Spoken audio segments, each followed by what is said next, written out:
حرم کے امام ہیں حضرت قاری سدیس،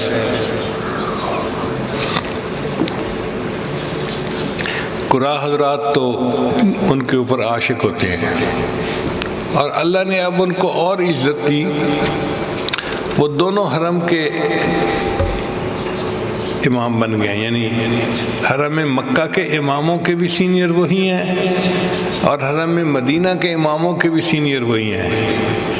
اللہ نے شان دی ہے، مکہ جاتے ہیں تو اس مسجد میں نماز کی امامت کرتے ہیں، مدینہ جاتے ہیں تو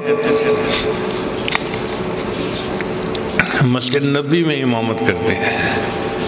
ایک دفعہ ان سے کسی نے سوال پوچھا کہ حضرت آپ کو یہ مقام اللہ نے کیسے دیا کہ آپ امام الائمہ ہیں؟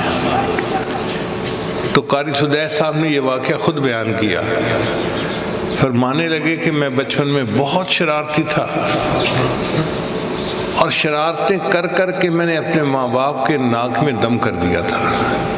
میری ماں مجھ سے بہت تنگ ہوتی تھی،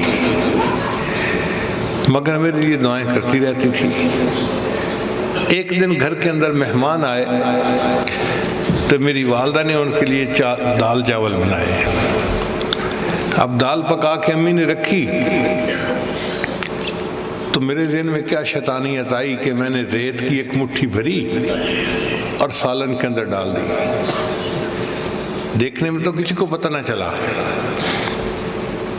جب مہمان کھانے بیٹھے تو ان کو پتہ چلا کہ جی سالن کے اندر ریت ملی ہوئی ہے، سالن کھانے کے قابل ہی نہیں ہے۔ تو اس وقت بڑا شور ہوا اور میری امی کو بہت ہی ذلت اٹھانی پڑی۔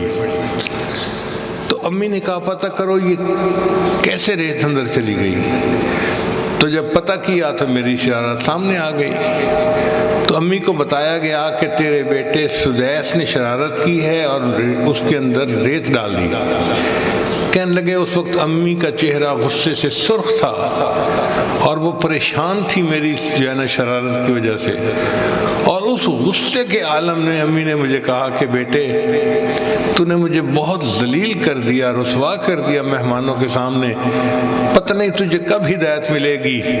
میں تو دعا کرتی ہوں اللہ تجھے حرم کا امام بنا دے۔